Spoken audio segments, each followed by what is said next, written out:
Hari ini kalau kita tengok anak tadika saja, kau tak dapat iPad dia ataupun apa yang dia nak itu dari segi komputer itu, ataupun kita kata handphone itu, dia punya ngamuk setengah mati. Okey, maka tumpuan nak buat homework susah, nak belajar susah, nak baca susah. Akhirnya jam 1 pun dah ada tuition dah. Nak membolehkan anak itu bercerai dari teknologi. Maka sekali lagi mari kita sama-sama tolong ingatkan diri sendiri bahawa anak nanti tak boleh berbual kalau sekiranya mak ayah balik pun tengok iPad, tengok handphone, ayah lagi lala tengok handphone, anak tengok handphone. Kononnya mak senang kerja kalau anak ada handphone. Bukan itu yang menjadi matlamat. Dia senang kerja, akhirnya anak tak tahu kisah apa pun nak berbual dengan mak ayah. Sebab itu hari ini bawa pergi mana pun, anak akan jenjeng iPad tu. Jenjeng rumah kawan ke, rumah saudara ke, raya ke, kenuri ke. Kalau tak ada iPad tu, anak tu macam jadi mayat. Mayat maknanya mayat hidup. Duduk dengan muka panjang dia. Okey, dengan muka panjang dia. Sebab itu sekali lagi tolong jaga. Tolong jaga anak jangan terlalu lama dengan iPad dan dengan handphone. Kerana apa? Dia hilang kekuatan, hilang mesra, hilang gurau, hilang sembang, hilang pergaulan. Dia lebih suka sorang-sorang. Dia akan duduk menyendiri. Dia akan buat suka hati dia je lah. Maka bila dia dewasa ataupun dia melalui proses berkawannya sangat-sangat minimum. Dan mereka paling mudah bergaduh, paling cepat marah, paling cepat mengamuk. Ini kita kata kesan-kesan sampingan yang menyebabkan berlakunya proses-proses murung di kalangan remaja, di kalangan orang dewasa dan juga di kalangan orang tua. Lain-lain lagi lah, kerana ada banyak-banyak sebab lagi. Okey. Jadi penyakit murung ini bukan akan singgah pada orang kaya, orang miskin, orang besar, orang kecil, orang ada pangkat, ada orang tak ada pangkat, orang ada jawatan, tak ada jawatan. Murung tetap akan menyerang sekiranya dia belum jumpa ataupun dia mendapat didikan daripada ibu ayah yang pertama yang sangat pendiam, ibu ayah yang tidak banyak bergurai, ibu ayah yang tidak banyak jadi contoh bercerita, ibu ayah yang tidak minat berbual dengan anak-anaknya dalam kereta ke, masa tengok TV ke, di luar ke, jalan-jalan ke, masa makan ke. Kadang-kadang kita tengok di meja makan, kalau dalam di meja makan 5 orang, 5 pegang iPad, 5 pegang handphone. Akhirnya bisu sambil menunggu makanan sampai. Ini antara satu budaya yang sangat-sangat berbahaya dalam hal untuk membangun keluarga. Sebab itu kalau dia dari remajanya sudah mabuk dengan iPad, dengan handphone, dia berkeluarga nanti pun dia tak mampu untuk bergaul, dia tak mampu untuk nak bersembang, dia tak mampu untuk membuat keluarga jadi ceria. Dia akan tumpu pergi balik. Sebab itu kita kata rumah tidak jadi rumah. Rumah jadi penjara saja. Rumah jadi hotel, rumah tempat singgah, mandi, makan, itu saja. Tapi tidak lagi untuk membina komunikasi. Ibu bapa yang tidak berkomunikasi dengan anak-anak ketika di rumah, rumah jadi gua, rumah jadi kosong, rumah jadi tanah perkuburan. Itu yang senang cakap. Apa sebab tanah perkuburan? Kerana tak ada siapa berbual. Atas kubur orang tak sembang. Okay? Sebab itu sekali lagi bangun balik kekuatan. Kekuatan yang nak diangkat ialah kekuatan bagaimana agaknya nak membuat anak kita boleh bercakap dengan gembira, boleh bercerita, boleh berkongsi apa hal di sekolah, boleh bercerita tentang kawannya. Sebab itu kita, kalau mak ayah mabuk handphone, anak memang bisulah. Muka memang keras sangat. Dan mereka mudah dapat tenteram, mereka mudah mengamuk.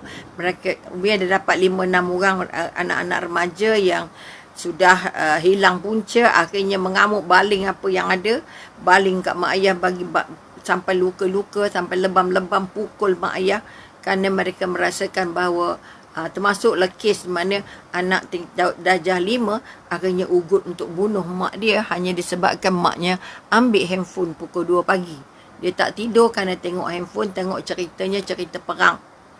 Maka sekali lagi mari kita melihat murung sudah berada di ambang pintu dalam kehidupan masyarakat kita. Jadi hati-hati, kerana apa kita kata? hujung pada murung itu adalah ugutan untuk bunuh diri. Umi ada remaja umur 20 belajar di IPT, akhirnya dia kata dia dah 10 kali kelar lengan dia. Dia dah 10 kali kelar lengan dia kerana dia kata akhirnya dia rasa lega. Dia tengok darah tu dia rasa lega. Bayangkan punya sulitnya untuk membahagiakan minda anak, membahagiakan perasaan anak, harus anak membuat usaha bunuh diri. Bunuh diri sampai ke peringkat akhirnya dia balik ke rumah, dia mengamuk dengan mak ayah, baling semua. Baru mak ayah tahu bahawa anak tidak berbual, anak duduk dalam bilik seorang-seorang, anak menyembunyikan diri, tak suka campur orang, berpunca daripada upbringing, berpunca dari pendidikan yang dia dapat. Sebab itu anak yang di awal-awal umur 1 tahun, 2 tahun, 3 tahun dapat handphone, dapat iPad, anak itu akan nanti hilang kemampuan berkomunikasi, hilang kemampuan berbual, apalagi dapat mak yang pendiam, dapat ayah yang sibuk. Anak tidak akan pandai berbual. Ini yang satu masalah besar. Di sekolah dia susah nak bercakap. Kemahiran bahasanya juga rendah, penguasaan vocabulary-nya rendah, dan selalunya nada suaranya tinggi. Dia tak tahu yang namanya lembut. Pilihan perkataannya keras.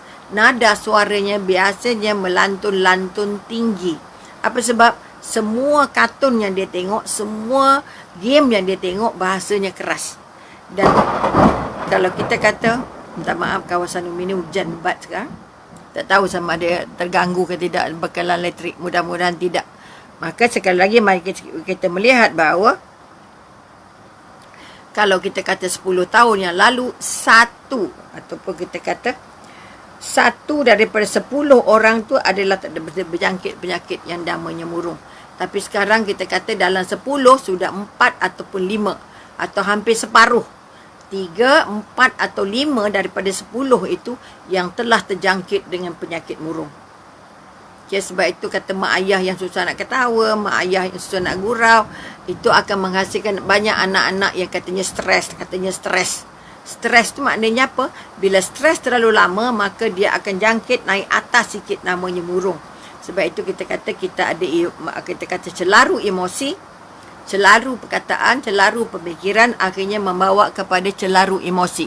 Celaru emosi akhirnya dia tidak mahu mencari apa emosi yang paling sesuai untuk dia, tapi dia ikut apa yang terjadi, maka dia akan jumpa namanya murung. Okey. Maka kita katakan murung tidak hanya terjadi pada orang dewasa, tapi dia paling awal sekali juga pada remaja, pada anak-anak. Maknanya anak-anak yang banyak ditinggalkan, anak-anak yang dididik kasar, anak-anak yang tak dapat mainan, anak yang tidak dibimbing, anak yang tak cukup perhatian. Semua mereka ini membina kelakuan-kelakuan, karakter-karakter untuk mendapat perhatian. Kata-kata attention seekers. Jadi anak-anak yang berusaha untuk mendapat perhatian dari mak ayahnya akan membuat sama ada yang positif atau yang negatif. Kalau kita kata anak berumur 3 tahun, dia punya adik umur 1 tahun, maka dia akan cubit adik dia sampai adik dia menangis. Supaya mak dia sebut dia. Dia tak sebut adik, dia sebut abang tu. Sebab abang nak disebut namanya. Kerana bila kita kata ada adik, nama adik, dia sebut. Adik, mak nak mandikan adik, mak nak bagi makan adik, mak nak tidurkan adik, mak nak angkat baju adik, mak nak adik semua. Jadi abang terus kosong. Jadi abang dendam dengan adik, akhirnya bila ada kesempatan, dia cucuk mata lah, dia cubit lah, dia macam-macam. Itu di antara bunga-bunga murung yang datang, yang muncul. Sebab itu anak itu stres. Jadi mak pula marah, tak habis-habis. Adik tak dimarah, abang je kena marah. Akhirnya akan muncul apa yang namanya abang sangat dengki dengan adiknya. Abang tidak gembira dengan adiknya. Abang merasa dia tercecir, dia terketepi kerana adanya adik. Sebab itu akhirnya abang membina satu sikap tidak gembira bersama adik, tak suka dengan adik dia, tak bermain dengan adik dia. Ini masalah kata-kata kes-kes sampingan atau kata-kata side story daripada didikan-didikan yang tidak membantu untuk anak berinteraksi, berkomunikasi dan sebagainya. Maka murung ada termasuk pada janin, kata doktor.